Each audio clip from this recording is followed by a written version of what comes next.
መኖር የማያስፈልገውን የአጋንንት ህብረት ውስጥ ወይም ደግሞ የሌሎች የበደለኛ ህይወት ውስጥ እንዲኖር ያደርገዋል ማለት ነው።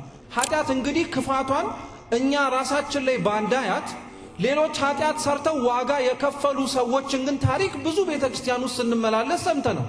እንዲህ አይነቱን ነገር ለራሴ መናገር ራሴ ላይ መፍረድ ነው። ሲቀጥልም ደግሞ ለራሴ ጤናማ ያልሆነ አስተሳሰብን ማስገባት ነው ይላል። እኛ አሁን እየተመጻደቅን በጽድቅ ህይወት አለን እያለን ግን እኛ ኃጢአት ውስጥ የከተትነው ስንት ሰው አለ። ስለማላስተውልና ለጊዜው እግዚአብሔርን መፍራት ስላቆምኩኝ ነው አንተን መተላለፍ ስጀምር ነው ሰው መተላለፍ የጀመርኩት እያለ። እስኪ ለዚህች ዓለም ችግሩ ማን ይመስላችኋል ክርስቲያኖች? ማን ነው ከኛ መካከል እኔ የሚል አለ? ሕገ እግዚአብሔር እንደዛ ነው። ለኛ ወደ ፈለግነው መንገድ እንዳንሄድ ወደ ኋላ የሳበን አይደለም። የኃጢአትን ትርጉሙን ያው ብዙ ሰው ባያውቅም ኃጢአት ሲባል ስንሰማ ግን አብረን ከምንላቸው ነገሮች መካከል አንደኛው ኃጢአት ይሰራል፣ ኃጢአት ይደረጋል፣ ኃጢአት ይፈጸማል ሲባል አንድ ሰው ሲሰማ አብሮ የሚያስበው ነገር ቢኖር እኔም ብቻ ሳልሆን ሁላችንም ነው ኃጢአት የምንሰራው የሚል ነው። ይህንን የምንናገርበት ወይም ሰው እንደዚህ ሁሉም ኃጢአት ይሰራል ብሎ የሚናገርበት ሐሳቡ ለምንድነው? አንደኛ ብቻውን እንዳልበደለ መጽናኛ እንዲሆነው ነው። ሁለተኛው ደግሞ ስለ ኃጢአት ምንነትና ኃጢአት ሁላችንም በድለናል ብለን ከመናገር ባለፈ ለጽድቅ ደግሞ ለመመላለስ የማይፈልግ ሰው ደካማ ማስነፊያ ቃል አድርጎ የሚጠቀመውም ጭምር ነው። ስለ ንስሐ ቤተክርስቲያናችን የማትሰብክበት የማታስተምርበት መድረክ የለም። ግን ሰው ንስሐ የሚገባው ሲጀመር ምን ስለሰራ ነው? ኃጢአት ስለሰራ ነው አይደለ? ስለዚህ ሰው ስለ ኃጢአት በነገራችን ላይ በቂ ግንዛቤ ሊኖረው ያስፈልጋል። ምክንያቱም ንስሐ ለመግባት ሲሄድ ተናዞ የሚሄደው የሰው ልጅ የሚያውቀውን በደል ናቸው ብሎ ተምሮ ያሰባቸውን ነው እንጂ አንዳንዴ ንስሐ ለመግባት ሄዳችሁ ይሄ ኃጢአት ነው አይደለም ብላችሁ ለራሳችሁ ህሊናችሁ የሚጠይቃችሁ ነገር የለም። ስለዚህ ስለ ኃጢአት የማናውቃቸው ነገሮች አሉ ብላችሁ ከዚህ እንኳን መውሰድ ትችላላችሁ። ሰው በተገቢ ሁኔታ ንስሐ ስለሚገባበት በደሉ ማወቅ መቻል አለበት። ምክንያቱም የንስሐ መንገድ የሚጀምረው ስለ ኃጢአት ምንነትና ኃጢአትን ከማወቅ የሚነሳው። የክርስትና እምነት ዋነኛው ዓላማው ዋነኛው የኖርንበትም የመጨረሻው ትርጉማችን ከእግዚአብሔር ጋር ለመኖር ወይም ሱታፌ እንዲኖረን ለማድረግ ነው። የሰው ልጅ ቅድስና ኖሮት ከእግዚአብሔር ጋር መኖር ካልቻለ በጣም ትልቅ ውድቀት ነው እና ሰው ኃጢአት ሳይሰራ በጽድቅ በቅድስና ለመኖር የሚታገለው የሚኖረው ጽድቅ ሰራ ተብሎ እንዲነገርለት ለጅማሬው ሳይሆን በፍጻሜው ከአምላኩ ከልዑል እግዚአብሔር ጋር ለመኖር ሰማያዊ ህብረት ውስጥ ለመሳተፍ እና ኃጢአት የሚሰራ ሰው ኢላማውን ዓላማውን ይስታል የሚባለው ሊኖር የሚገባበትን የቅዱሳንን ህብረት ይተውና መኖር የማያስፈልገውን የአጋንንት ህብረት ውስጥ ወይም ደግሞ የሌሎች የበደለኛ ህይወት ውስጥ እንዲኖር ያደርገዋል ማለት ነው። ይሄ ስለ ኃጢአት ከብዙ በጥቂቱ ቢያንስ እንኳን የሚሰጠው ትርጉም ነው።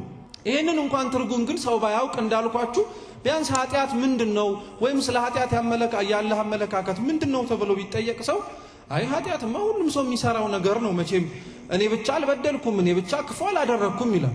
ይሄንን እንደሚልበት አንቀጽ ግን ሰው ስለ ኃጢአት ሲማር ወይም እንዲህ እንዳለበት እስኪ ስለ ኃጢአት እንነጋገር ግን ሲባል ሁሉም ሰው ስለ ኃጢአት ማውራት አይፈልግም። ሁሉም ሰው ስለ ኃጢአት መማር አይፈልግም። ለምን መሰላችሁ? አንዳንዶች ስለ ኃጢአት መማር የማይፈልጉት እኔ ያን ያክል ክፉ ነኝ እንዴ እንደዚህ ብለው መስማት ስለማይፈልጉ። ኃጢአት እንግዲህ ክፋቷን እኛ ራሳችን ላይ ባንዳያት ሌሎች ኃጢአት ሰርተው ዋጋ የከፈሉ ሰዎችን ግን ታሪክ ብዙ ቤተክርስቲያን ውስጥ ስንመላለስ ሰምተናል። ኃጢአት በመስራታቸው እግዚአብሔር የቀሰፋቸው፣ ኃጢአት በመስራታቸው ገነትን ታክል ቦታ መንግስተ ሰማያትን ያክል ርስት ያጡ ሰዎችን፣ ኃጢአት በመስራታቸው መጽሐፍ ቅዱሱ ላይ ስማቸው ሊታወስ በሚችል መልኩ በኃጢአት ተጽፎ የተነገረላቸውን ሰዎች ታሪክ ስንሰማ ይህን ያክልን የኃጢአተኛ ነኝ እንዴ ምን ያክል በደለኛስ በሆን ነው ስለ ኃጢአት እንደዚህ ያክል የሚነገረኝ ብሎ አንዳንድ ሰው ስለ ኃጢአት መማር አይፈልግም። ሌሎች ደግሞ ስለ ኃጢአት መማር ማወቅ ስለ ኃጢአትም መገንዘብ የማይፈልጉበት ሁለተኛው ምክንያት ደግሞ ምንድነው? እንደነዚህ አይነቱ ኃጢአተኛትና ኃጢአት የሚሉትን ነገሮች ተደጋጋሚ ሲሰማቸው ወይም ተደጋጋሚ ሲነገረው ምን አይነት ሐሳብ ውስጡ ይመጣበታል? እንዲህ አይነቱን ነገር ለራሴ መናገር ራሴ ላይ መፍረድ ነው።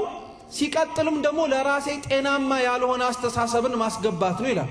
በዘመናዊው ቋንቋ ኔጌቲቭ የሆነ አመለካከት ነው እንደማለት ነው። ስለራሷ የምንኖርባት ዓለም እኛ እንደመኖራችን ዓለም ውስጥ ምን ብለን እንድናስብ ነው የምትፈልገው? እቺ ዓለም ሁሌም ስለራሳችን ፖዚቲቭ ነገር ብቻ እንድናስብ ነው የምትመክር። ሁሌም ቀናውን ብቻ እንድናስብ ነው የምትመክር። ሁሌም ስለራሳችን መልካም ጎኑን፣ ጠንካራ ጎኑን፣ ጥሩ የሆነውን ጎን ነው እንጂ ስለኛ መኖር ስላቃተን ወደ ኋላም ስለቀረነባቸው ብዙ ጉዳዮች ማሰብ ኔጌቲቭ ማሰብ ነው፣ ወይም ራስ ላይ ኔጌቲቭ እያሰብክ ነው። ለዛ ነው ብዙ እንዳሰብከው ርቀት መጓዝ ያቃተ፣ እንዳሰብከው መንገድ መሳካት የምፈልጋቸው ነገሮች ያልተሳኩልህ በእንደዚህ አይነት መንገድ ነው ስለሚባል ሰው ስለ ኃጢአት መማርና ራሱን ኃጢአተኛ ነኝ ብሎ መናገሩ ለራሱ ኔጌቲቭ የሆነ ነገር እንደማሰብ አድርጎ የሚቆጥረው ሰው አለ። ቅዱስ ዳዊት በጊዜው በዘመኑ ብዙ በደል ሰርቶ ነበር። ትላልቅ በደሎቹ ግን ምንድናቸው? አንደኛ ኦርዮን አስገድሎት ነበረ፣ ቤርሳቤህን ከሱ ለመቀማት። ኦርዮ የጦር መኮንኑ ነው። እስኪ አስቡት፣ ስንት ውጊያ አብረው ተዋግተዋል ከዳዊት ጋር ከሌሎች ሰራዊት ጋር። አንዲት ሴት ግን ቤርሳቤህን ሰውነቷን ስትታጠብ እርቃኗን አይቶ ቅዱስ ዳዊት እሷን ለማግኘት ሲል ኦርዮ መገደል አለበታል። ጉልበት እኮ ነበረው። ዳዊት እኮ በጣም ጠንካራ የሆነ ታላቅ የሆነ ንጉሥ ነው። አምጣት ሚስትህን ብሎ እኮ ሳይገለው መውሰድ ይችል ይሆን ነበር። ግን አያችሁት፣ ሰይጣን ሳይደግስ አይጣላም የሚባለው እስከ መጨረሻው ድረስ ነው የሚወስደው። ልክ መንፈስ ቅዱስ ጽድቅ ሲያሰራ አስጀምሮ እንደማያስቆመው ሰይጣንም ኃጢአት ካስጀመረ አነካክቶ ያስቆመው። በደንብ እንዲጨማለቅ ነው የሰው ልጅን የሚያደርገው። ስለዚህ ዝሙት መስራቱ ሳያንሰው ሰው እንዲገድልም ጭምር ገፋፋ። ኦርዮ ሰልፉ በበረታበት ቦታ ጥላችሁት ወደ ኋላ ሂዱ አለ። የዳዊትስ ማዘዝ እሺ ቤርሳቤህን ለመቀማት ነው እንበል። እነዛ አብረውት ሲዋጉ ስንት ነገር ታሪክ ያሳለፉት ወታደሮች ግን ምን ያክል ጨካኞች ቢሆኑ ነው እንዴት ጥለውት ራሱ ሲሄዱ ምንም የተሰማቸው ነገር የለም? አንዳንድ ሰው ኃጢአት ለማሰራት ይሄን ያክል ክፉ ነው ማለት ነው። አያችሁ፣ የሰልፉ የበረታበት ማለት ኃጢአት የበረታበት ቦታ ላይ አብሮ የዘምትና ጥሎ የሚሄድ ሰው አለ። የራሱ ጉዳይ እንግዲህ ገብቶበታል ሊወጣው ብሎ ማለት ነው። ለዛ እኮ ነው ብዙ ሰው እኛ ኃጢአት ውስጥ አስገብተናቸው እኛ ወደ ኋላ ስናፈገፍግ እነሱ ግን የቀሩ ሰዎች አሉ። እኛ አሁን እየተመጻደቅን በጽድቅ ሕይወት አለን እያለን ግን እኛ ኃጢአት ውስጥ የከተትነው ስንት ሰው አለ። ክፉ አሰርተነው ከዛ ክፉ መውጣት ከብዶት ሕይወቱ ግራ የገባው ስንት ሰው አለ። ዳዊት የኦርዮን ገደለ፣ ሚስቱን ቀማ፣ ይሄንን በደል ፈጸመ። እግዚአብሔር አምላክ ከቤርሳቤህ ልጅ ቢወልድም ወዲያውኑ ልጁ ደግሞ እንዲሞትበት አደረገ። ቅጣት እንደሆነ እንዲያውቀው ነው አንደኛ። ዳዊትን ስለዚህ ስትመለከቱት አሁን መዝሙር 50 ላይ እንዳለው እርሱን እግዚአብሔርን ብቻ ነው የበደለው ነው አይደለም? ኦርዮን በድሎታል አልበደለው? ቤርሳቤህንስ በድሏታል አልበደላትም? እንደው ፈልጋ ብትመጣም እኮ የቀደመው ባሏን ሲሞትባት እንኳን ትንሽ አይሰማትም እንዴ? አንተን ብቻ በደልኩኝ ግን አለ ቅዱስ ዳዊት። ኦርዮንም ያስገደልኩትም ቤርሳቤህንም የቀማሁትም ስለማላስተውልና ለጊዜው እግዚአብሔርን መፍራት ስላቆምኩኝ ነው። አንተን መተላለፍ ስጀምር ነው ሰው መተላለፍ የጀመርኩት እያለ ነው። ስለዚህ መጀመሪያውኑ የበደለው እግዚአብሔርን ነው። እሱን መበደል ባያስብ ኖሮ ኦርዮን አያስገድለው፣ ቤርሳቤህን አይቀማም ነበር። ስለዚህ ሰው በተለያየ መንገድ ሰው በተለያየ ሁኔታ ኃጢአት ይስራ እንጂ የሚበድለው ሰውን ብቻ ሳይሆን አንዱን ማንን ጭምር ነው?